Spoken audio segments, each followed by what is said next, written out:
오늘 누가복음 15장의 말씀을 가지고 하나님의 마음을 잃지 않으려면 이란 제목으로 함께 은혜를 나누길 원합니다. 아이들은 참 호기심이 많습니다. 하고 싶어하는 것들도 정말 다양합니다. 어느 날은 저희 아이들이 자기가 청소하겠다고 옵니다.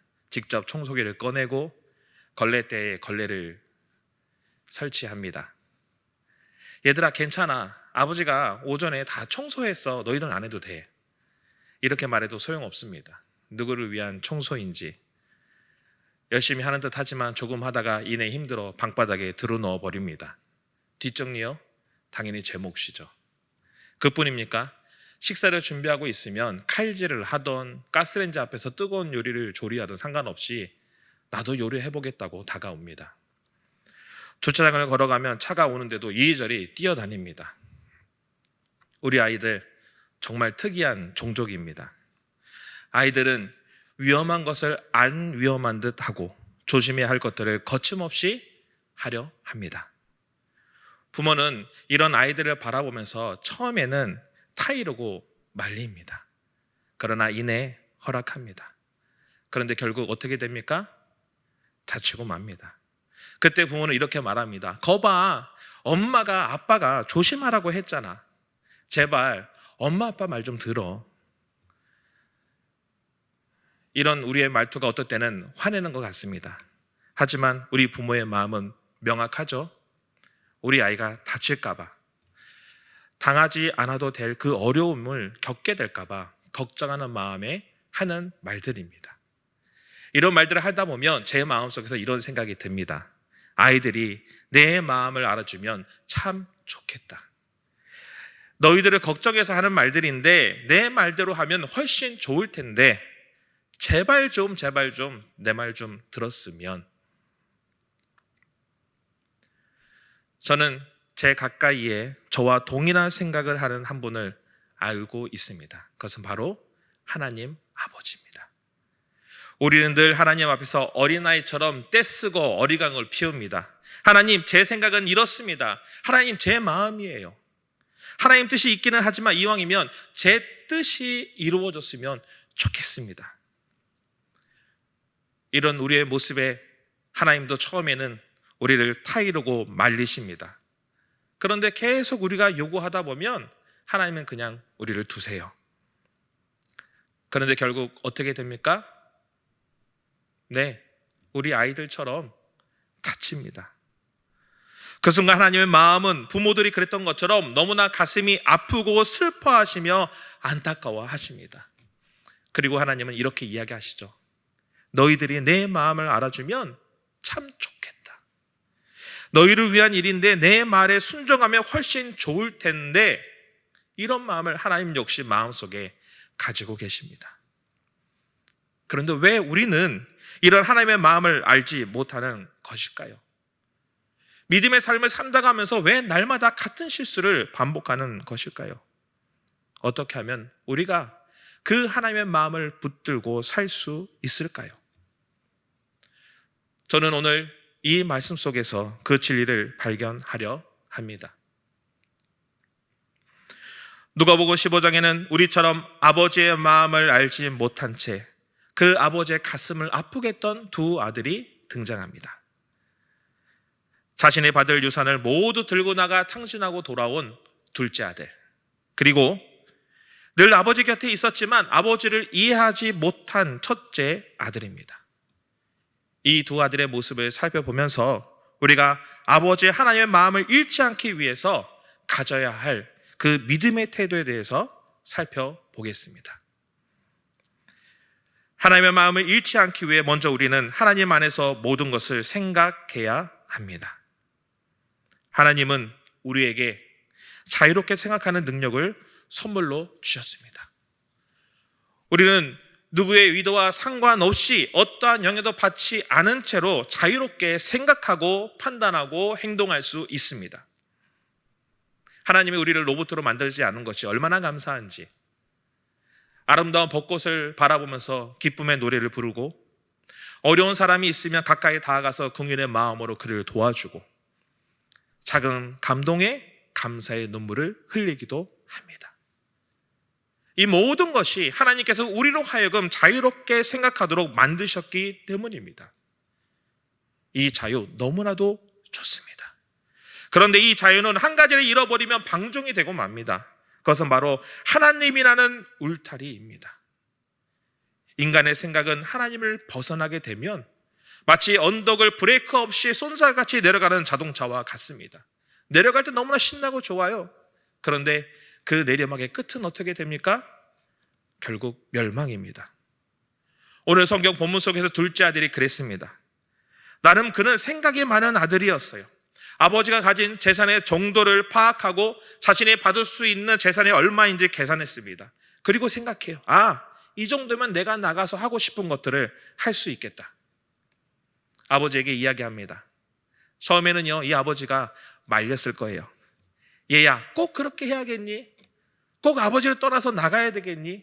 지금 여기서 그것을 하면 안 되겠니? 그런데 그 아들의 요구는 계속되죠. 며칠 혹은 몇 달 동안 했을지 모르겠습니다. 아버지는 어쩔 수 없이 허락합니다. 그런데 우리가 잘 알고 있듯이 그 아들은 결국 어떻게 되었나요? 많은 아버지의 재산, 자신의 받을 것을 받아서 나갔음에도 불구하고 그 모든 것을 다 잃어버린 채 거지보다 못한 형편이 되고 맙니다. 그런데 놀랍게도 성경 말씀을 읽어보면 이 아들은 자신의 처지를 비관하지 않고 또 생각합니다. 17절부터 19절 말씀입니다. 스스로 돌이켜 이르되 내 아버지에게는 양식이 풍족한 품꾼이 얼마나 많은가? 나는 여기서 주려 죽는구나. 내가 일어나 아버지께 가서 이르기를 아버지, 내가 하늘과 아버지께 죄를 지었사오니 지금부터는 아버지의 아들이라 일컬음을 감당하지 못하겠나이다. 나를 품꾼의 한으로 벗어서 하리라. 오늘 본문이 어떻게 시작합니까? 스스로 돌이켜. 저는요, 이 둘째 아들이 정말 똑똑한 아들이라고 생각합니다. 자신이 엄청난 형편에 처해 있었지만 그는 우울해하지 않았어요. 자신의 처한 형편을 객관적으로 파악하고 내가 지금 어떻게 해야 될지를 정확하게 처신합니다. 근데 그가 생각한 생각이 이상합니다. 그는 아버지의 집을 떠올리며 무엇을 이야기합니까? 양식이 풍족한 품꾼이 얼마나 많은가? 양식이 풍족한 품꾼이 얼마나 많은가? 아니, 자기가 살던 그 집을 떠올리면서 그가 지금 생각하는 것은 아버지 집에 있는 종들이, 품꾼들이 많은 양식을 먹고 있다는 것을 생각합니다. 그의 생각 속에는 아버지에 대한 그리움도, 둘째 아들이 돌아오기만을 목 놓아 기다리는 아버지에 대한 생각은 전혀 없습니다. 그리고 또 말씀을 읽어보면 그가 자신의 죄를 뉘우치기 위해 아버지께 어떤 조건을 내 겁니까? 내가 이제는 아버지에게 가서 이제 저는 아들이 아니고 품꾼입니다.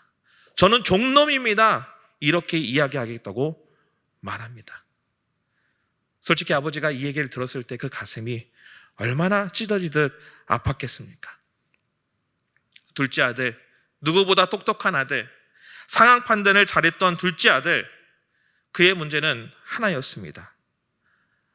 아버지를 떠나서 모든 것을 스스로 생각하고 행동하려 했다는 것. 나름 인생을 살면서 고민하고 인생의 답을 찾기 위해 노력했는데 그 노력들, 그 생각 속에서는 전혀 아버지를 생각하지 않고 아버지를 고려하지 않고 자기 생각만으로 판단했다라는 것입니다. 만약 그가 자기의 인생 계획을 세우기 전에 단 한 번이라도 아버지와 상의했다면 그의 인생의 결과는 달라졌을 것입니다. 그러나 그는 아버지라는 울타리를 벗어나면 훨씬 더 자유롭고 하고 싶은 모든 것을 이룰 수 있다라는 잘못된 생각 때문에 어려움을 겪게 된 것입니다. 성도 여러분, 저는 여러분들이 둘째 아들처럼 되지 않기를 바랍니다. 하나님은요, 우리에게 엄청난 자유를 허락해 주셨습니다. 근데 그 자유는 하나님이라는 울타리 안에 우리가 있을 때, 그 안에서 우리가 모든 것을 생각할 때 참된 자유를 누리게 되는 줄 믿습니다. 여러분의 자유가 방종으로 변질되지 않도록 살펴보십시오. 나의 작은 생각, 행동 하나하나가 하나님이라는 울타리를 벗어나지 않기 위해 애쓰기를 간절히 소망합니다. 다음으로 하나의 마음을 잃지 않는 두 번째 방법은 내게 있는 모든 것을 기쁨으로 받는 것입니다. 둘째 아들이 살아 돌아왔잖아요. 아버지는 너무나도 기뻐합니다. 잔치를 벌입니다. 아버지만이 기뻐하였습니까? 아니에요. 아버지뿐만 아니라 집안의 일꾼들, 주변의 모든 이웃들을 불러서 함께 기뻐합니다. 그 기쁨의 축제 가운데 단 한 사람만이 기뻐하지 못합니다. 바로 누굽니까? 첫째 아들이에요. 그는 이 잔치를 바라보면서 오히려 잔뜩 화가 나 있습니다. 화나 있어요. 누구에게 화났을까요? 동생? 아니요. 바로 아버지에게 화나 있습니다. 28절 29절 말씀. 그가 노하여 들어가고자 하지 아니하거늘 아버지가 나와서 권한대 아버지께 대답하여 이르되 내가 여러 해 아버지를 섬겨 명을 어김이 없거늘 내게는 염소 새끼라도 주어 나와 내 벗으로 즐기게 하신 일이 없더니. 기쁨을 잃어버린 아들, 아버지가 자신을 위해 해준 것이 하나도 없다고 말하는 아들, 아버지를 향해서 분노를 내뿜는 이 큰아들을 향해서 아버지는 이렇게 이야기합니다. 31절. 아버지가 이르되 예, 너는 항상 나와 함께 있으니 내 것이 내 것이로되. 여기서 우리가 분명히 알아야 되는 것이 있습니다. 아버지가 둘째 아들에게 재산을 나누어 줄 때요, 둘째 아들만 주지 않았습니다. 큰 아들에게도 재산을 함께 나누어 주었습니다. 그리고 당연히 장남이기 때문에 둘째 아들보다 더 많은 재산을 물려주었을 것입니다. 그렇기 때문에 큰아들은 아버지 곁에서 아버지 재산을 돌보면서 이런 생각을 했어야 돼요. 내 것도 내 거, 아버지 것도 내 거, 신나서 노래를 부르며 즐거워했어야 합니다. 그런데 무엇이 이 큰아들의 기쁨을 빼앗아갔습니까? 내 재산도 있고 아버지의 재산도 자기 것인데 무엇이 그를 분노케 했나요?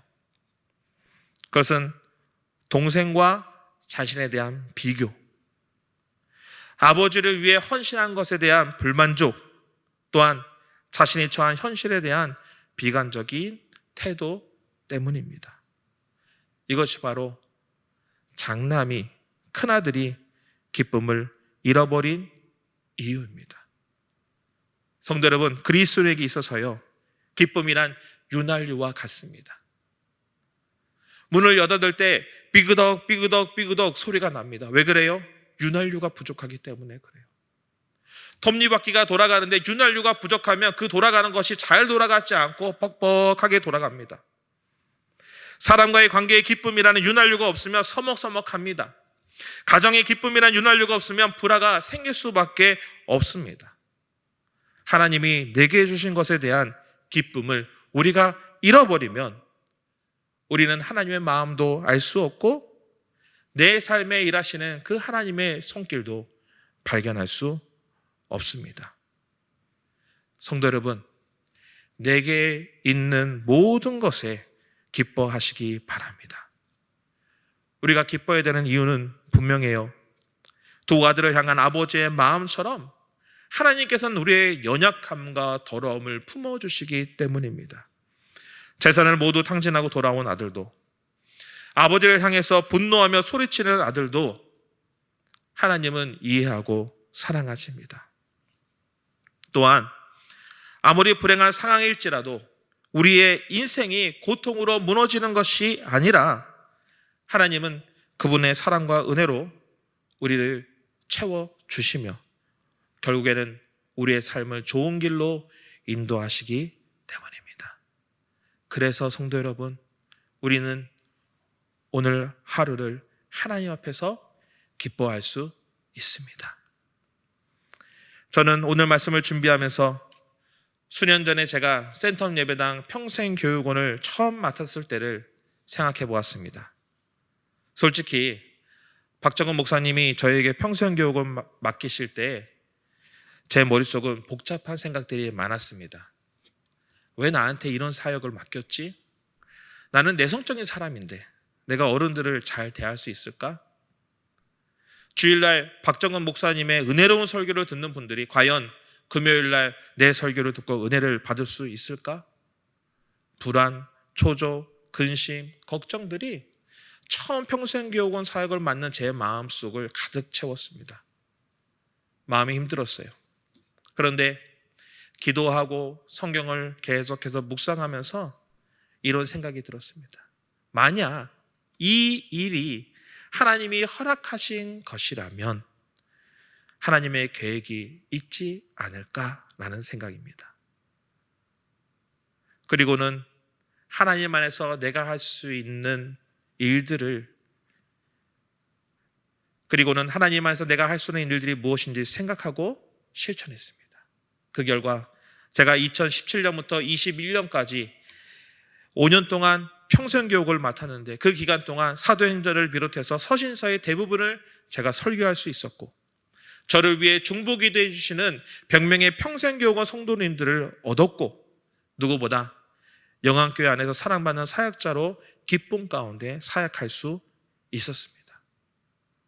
성도 여러분, 만약 제가 처음에 이 사역을 맡고 나서 들었던 그 마음들, 생각들, 불안들, 초조들, 근심들, 걱정들을 계속해서 내 마음에 채우고 있었다면 아마도 이와 같은 축복은 누리지 못했을 것입니다.